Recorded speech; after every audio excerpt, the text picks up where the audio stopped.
కడప రాజకీయాలు ఇప్పటిదాకా వేరు, ఇకపైన వేరు అన్నట్లుగా ఉన్నాయి. అయితే సొంత కంచుకోట అయినటువంటి యొక్క వైఎస్ఆర్సీపీకి సంబంధించి భారతిరెడ్డి గారు, అలానే సమత రెడ్డి, ఎవరైతే అవినాష్ రెడ్డి వాళ్ళ వైఫ్ ఉన్నారో వాళ్ళిద్దరు కూడా ప్రచారాన్ని మొదలుపెట్టారు, ఇంటింటా ప్రచారం.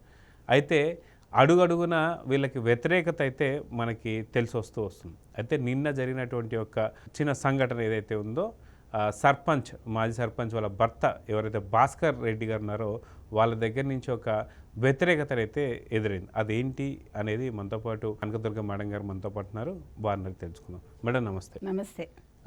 మొత్తానికి ఆడవాళ్ళే శత్రువులు అని చెప్పి నిదర్శిస్తానికి జగన్ వైఎస్ షర్మిలకి అలానే వైఎస్ సునీతకి ధీటుగా భారతిని సమతని ఇద్దరిని కూడా రంగంలో దించాడు.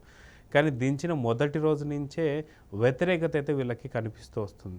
ఎవరింటికి కూడా గడప గడపకు అన్నగా, లేదంటే ప్రచారం అంటే ఇంట్లోకి వెళ్ళడం కావచ్చు, లేదా టీ కాఫీ తీసుకోవడం కావచ్చు, లేదంటే కనీసం ఇంటి ముందుకు వచ్చి గుమ్మం ముందుకు వచ్చి మాట్లాడడం కావచ్చు, ఇలాంటివన్నీ చేయాలి.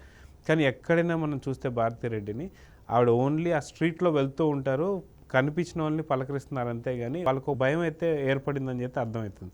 ఎందుకంటే వాళ్ళు చేసింది మంచి కాదు కాబట్టి ఏదన్నా జరగవచ్చేమో భయంతోనే ఇంట్లోకి కానీ ఇంటి దగ్గరికి కానీ వెళ్లకుండా వస్తున్నారు. అయితే నిన్న ఒక సంఘటన జరిగింది, దాని గురించి మీరు ఏం వివరిస్తారు? ఇప్పుడు మనం ఆల్రెడీ మాట్లాడుకున్నాం, మీకు గుర్తుంటే భారతిరెడ్డి ప్రచారంలోకి వస్తున్నారు, ప్రచారానికి వెళ్తారు పులివెందుల కడప, ఆవిడకి చేదు అనుభవాలు ఎదురవుతాయని మనం ముందే చెప్పాం. సో దానికి తగ్గట్టుగానే నిన్న జరిగిందండి. ఇప్పుడు ఈవిడ కడప జిల్లా వేంపల్లి మండలం కుమ్మురంపల్లి, అక్కడ మాజీ సర్పంచ్ ఆవిడ భర్త అనమాట. ఈయన కూడా భాస్కర్ రెడ్డి, ఈయన కూడా వైకాపా నాయకుడు, ఈయన కూడా ఒక సర్పంచ్ స్థాయి మనిషి. ఆయన మంచిగా మర్యాదగా ఈవిడ మాట్లాడుతూనే, ఈవిడ నమస్కారం పెట్టింది ఈయన చూసి, పెడితే ఈయన మంచిగా మాట్లాడుతూనే మెత్తగా పెట్టాడు. ఆయన ఏం పెట్టారంటే, అమ్మా ఇప్పుడు పట్టా పుస్తకాలు ఉన్నాయి, ఈ పట్టా పుస్తకాలు మా తాత ముత్తాతల నుంచి వచ్చేవి, మా ఆస్తిది, దాని మీద జగన్ ఫోటో ఎలా వేసుకుంటాడు, నీకెందుకు చెప్తున్నానంటే నువ్వు ముఖ్యమంత్రి భార్యవి, నువ్వు చెప్తావు ఆయనకి అని నీకు చెప్తున్నాను నేను అని అడిగాడు అనమాట. అడిగి ఇంకో మాట కూడా అడిగాడు, ఇప్పుడు రైతు భరోసా ఏదో ఇస్తున్నారు కదా మీరు, అది పూర్తిగా మీరు ఇవ్వట్లేదు, సగం కేంద్రం ఇస్తుంది, సగం మీరిస్తారు, అది మీ పథకం అని ఎలా చెప్పుకుంటారు మీరు అని మొహం మీద కొట్టినట్టు అడిగాడు ఆయన. ఆవిడకి ఏం చేయాలో తెలియలేదు, మొహం నల్లగా అయిపోయింది. మొహం నల్లగా అయితే అయింది, ఇదే ఇంకొక సందర్భంలో అయితే ఆవిడ కొట్టుండేదేమో అతన్ని మనం అనుకోవచ్చు. లేదు, వాళ్ళ అనుచరులు దాడి చేసి ఉండేవాళ్ళు.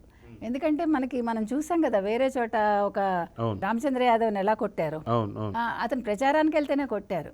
కానీ నిన్న ఆవిడ మింగలేక కక్కలేక ఆవిడ నోరు మూసుకుని ఆవిడ అంటే వెనక్కి వెళ్ళిపోయింది ఆవిడ.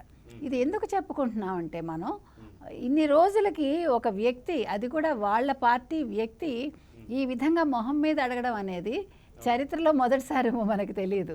మీరు చెప్పినట్టుగా ఆడవాళ్ళని పంపించి ఆడవాళ్ళ పరువు తీయటం అంటారు దీన్ని. ఎవరు? జగన్మోహన్ రెడ్డి. ఇప్పుడు ఆయన ఏదో చేతకాక ఆయన చేతులు ముడిచి కూర్చున్నట్టుగా ఆయన ఇప్పుడు ప్రచారంలోకి పూర్తిగా వెళ్ళలేడు. ఇందాక మీరు ఇంకో మాట కూడా అడిగారు, గడప గడపకి వెళ్ళాలి, కడప అనేది గడప గడపకి వీళ్ళు వెళ్ళాలి, గడప గడపకి వెళ్ళే అంత ధైర్యం దమ్ము వాళ్ళకి లేదు. బికాజ్ 5 ఏళ్ళు వాళ్ళు ఆవిడ రాణివాసంలో ఉన్నట్టుగా, అంతఃపురంలో ఉన్నట్టుగా ఆవిడ తాడేపల్లి ప్యాలెస్లో ఉంది ఆవిడ.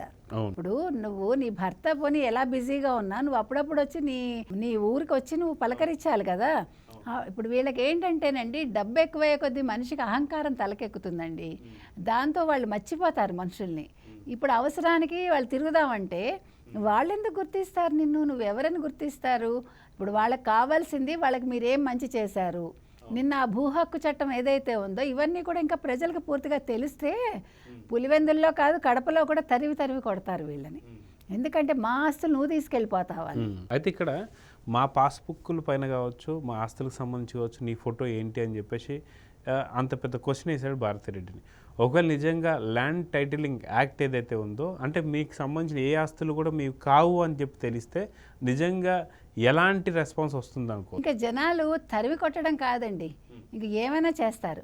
ఇంకొక మాట అన్నాడు అతను, ఎప్పుడు చూసినా నా ఎస్సీలు, నా ఎస్టీలు, నా బీసీలు, నా మైనారిటీలు అంటాడు ఆయన. మీ జగన్మోహన్ రెడ్డి నీ భర్త, ఈ రాష్ట్ర ముఖ్యమంత్రి, ఏ రోజైనా నా రైతన్నా అని అన్నాడా? ముందు మీరు పట్టా పుస్తకాల మీద జగన్మోహన్ రెడ్డి ఫోటో కాదు, రైతుల ఫోటోలు వేయండి అని ఖచ్చితంగా చెప్పాడు ఆయన. అసలు ఇంతకంటే ఏమైనా ఉందండి? అంటే ఒక సాధారణ వ్యక్తి, అంటే సాధారణ వ్యక్తి ఒక సర్పంచ్ లెవెల్ మనిషి కావచ్చు, అంటే ఒక సాధారణ కార్యకర్తలాగా ఒక వైకాపా మనిషి ఈ విధంగా మొహం మీద కొట్టినట్టు అడగటం అనేది జగన్మోహన్ రెడ్డి మొహం ఎక్కడ పెట్టుకుంటాడండి? అంటే నేను ఇన్ని చేశా అన్ని చేశానంటే నువ్వు ఏం చేశావో ఏం చేయలేదో ఆ ప్రజలే అడుగుతున్నారు నిన్ను. నువ్వు జనంలోకి వెళ్ళి దమ్ముంటే నువ్వు దిగి, నువ్వు బస్సు యాత్ర కాదు చేయాల్సింది, ఇప్పుడు పాదయాత్ర కడప జిల్లాలో ఇంకెక్కడా అక్కర్లేదండి. ఒక కడపలో ఆయన పాదయాత్ర చేస్తే ఆయనకి ఎంత ఇది ఉందో ప్రజల్లో, ఆయనకి ఎంత ప్రజలు ఆయన ఇష్టపడతారో ఇష్టపడరో ఒక్కరోజు చేసినా తెలిసిపోతుంది. ఇప్పుడు భారతీరెడ్డికి జరిగిన దానికి రెట్టింపు అవమానం. ఇది అవమానం కూడా కాదండి, ఇది భారతీరెడ్డికి అవమానం కాదు. వాళ్ళు ఉన్న నిజాన్ని వాళ్ళు మొహం మీద అడిగారు అంతే, అది తప్పులేదు. ఇది కనుక ఇప్పుడు రేపొద్దున మళ్ళా ఒకవేళ వైకాపా వచ్చింది అనుకోండి, అప్పుడు అతను ఆ మనిషికి వాళ్ళు ఏమైనా చేస్తారా? భాస్కర్ రెడ్డిని అతను నిలువ నీడ లేకుండా చేస్తారు, లేకపోతే మనిషే లేకుండా గల్లంత చేసినా కూడా మనం ఆశ్చర్యపోవక్కర్లా. అయితే ఇలాంటి సందర్భంలో చూసుకుంటే మీరు ఇందాక అన్నట్లు ఏదైతే పాదయాత్ర అప్పుడు చేశారో ఓదార్పు యాత్ర, ఆ ఓదార్పు యాత్రలో చాలామందిని నెమిరాడు, ముద్దు పెట్టుకున్నాడు, కౌలించుకున్నాడు, చాలామంది చేశాడు. నిజంగా మీరు అన్నట్టు కడప పులివెందుల ప్రాంతాలలో ఏదైతే ఉందో ఆ ప్రాంతాలన్నీ కూడా సేమ్ అదే ఓదార్పు యాత్ర కావచ్చు, లేదంటే మనకు దీన్ని ఒక రాజకీయ యాత్ర కింద ఏదైనా పేరు మార్చుకొని చేస్తే ఎలాంటి ఫలితాలు లభించబోతున్నాయి అనుకోవచ్చు జగన్కి? అసలు ఇప్పుడు ఒక ఇంట్లోకి వెళ్ళి మంచినీళ్ళు అడిగి చూడమనండి, ఏమొద్దు. ఒక్క ఇంటికి వెళ్ళి నేను జగన్మోహన్ రెడ్డిని కాస్త మంచినీళ్ళు ఇవ్వు అంటే వాళ్ళు మంచినీళ్ళు ఇస్తారండి? ఇచ్చే పరిస్థితి ఉందా? ఈయనకి ఏమైనా గుర్తింపు ఉందా? ఇప్పుడు రాజశేఖర్ రెడ్డిని గౌరవించారు, కరెక్ట్. రాజశేఖర్ రెడ్డి కూడా కొన్ని తప్పులు చేశాడు ఆయన, అయినా ఆయన సడన్గా పోవటం అనేది ఆయనకు ఒక కీర్తిని తెచ్చిపెట్టేసింది, ఉన్నమాట అది. సరే, రాజారెడ్డి గురించి అందరికీ తెలుసు, ఇప్పుడు ఆ వంశ చరిత్ర మనం తీయొద్దు. ఇప్పుడు రాజారెడ్డికి మనవడే కదా ఈయనకి ఎంత ఫాలోయింగ్ ఉందో, ఈయన జనాలు ఎంత ఇష్టపడతారో ఒక్క ఇంటికి వెళ్ళి మంచినీళ్ళు అడిగి చూడమనండి, ఈయన ఇదేంటో తెలుస్తుంది, నిజస్వరూపం ఏంటో వాళ్ళు చెప్తారు. అయితే రాజశేఖర రెడ్డి గారు కూడా ఇంత గతంలో చూసుకుంటే రైతులకు ఒక పెద్ద పీట వేశారు, కొద్దిగా గొప్ప కొన్ని జరిగాయి. అయితే ఇప్పుడు ఆయన కొడుకుగా ఉండి అతని హామీలు కావచ్చు, ఆయన ఆశించినటువంటి ఆశయాలు కావచ్చు, ఏ ఒక్కటి కూడా ఇప్పటిదాకా లేదు. నిజంగా మీరు ఇందాక అన్నట్లు ఆ భాస్కర్ రెడ్డి ఎవరైతే ఉన్నారో నిజంగా నా రైతులను ఎందుకు అనడం లేదు అంటే, ఒక పక్కన ఇండస్ట్రీస్ అవి తీసుకొస్తానికి సపోర్ట్ చేస్తలేదు, ఇంకో విధంగా రైతులకు కూడా ఎటువంటి మేలు చేస్తలేదు. సో రైతే మన పల్లెలకు కావచ్చు, మన ఆంధ్రాకి కావచ్చు ఒక పట్టు అనుకోవచ్చు. సో అటువంటి వారిని నిర్లక్ష్యం చేయడాన్ని ఎలా చూడొచ్చు అంటే? అదే ఇప్పుడు ఆయన దమ్ముంటే ఈ 4 రోజులు పులివెందుల, కడప ఇవన్నీ తిరగమనండి. తిరిగితే ఇప్పుడు జనాలు అప్పుడు ఏం చెప్తారో అప్పుడు చూడాలి మనం. ఇవాళ ఒక రోజుకే నీకు భారతీరెడ్డికి తల తిరిగింది, ఇంకా ఇది ఆరంభం మాత్రమే. అసలు బొమ్మ ముందుంది, చెప్తారు చూడండి, అట్లా అసలు బొమ్మ ముందుంది ఆవిడికి. అప్పుడు బొమ్మ వేయిస్తారు వాళ్ళు, చూపిస్తారు వాళ్ళు, ప్రజలే. అట్లాగా జగన్మోహన్ రెడ్డి కూడా ఇంతకంటే రెట్టింపు జరుగుతుంది. ఎందుకంటే దోచుకున్నది ఆయన, ప్రజల్ని మభ్యపెట్టింది ఆయన, చేస్తానని చెయ్యంది ఆయన, ఒక పరిశ్రమ తీసుకురాలేదు. అసలు కడప పులివెందులకి ఏం చేశాడండి? నీళ్ళేవండి. కడపలో ఏం జరిగిందో మనం చూసాం కదా, ఆ మినిస్టర్స్ ఏం చెప్పారో మనం చూసాం కదా. అనిల్ యాదవ్ కానీ, అంబటి రాంబాబు కానీ వాళ్ళు అసలు నీటిపారుదల శాఖ మంత్రులు అన్నీ మర్చిపోయారు కదా.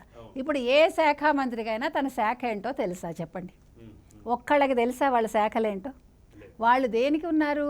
వాళ్ళు ఈయన దేవుణ్ణి చేసి భజన చేస్తున్నారు అక్కడ. ఈయన కూడా నేను దేవుణ్ణి అనే భ్రమలో బతికేస్తున్నాడు ఈయన. ఓహో నేను దేవుణ్ణి, నేను ప్రజలకేం చేయక్కర్లేదు, వాళ్ళు నన్ను పూజిస్తారు అనుకుంటున్నాడు.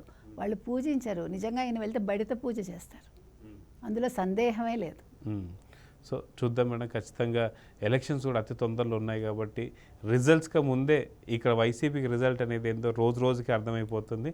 సో అదిగాక మేనిఫెస్టో కూడా ఇందాకే రిలీజ్ అయింది కాబట్టి మేనిఫెస్టోలో కూడా పెను మార్పులు కూటమి తీసుకుంది కాబట్టి పెను మార్పే ఏపీలో రాబోతుందని అయితే కోరుకుందాం. నమస్తే. నమస్తే.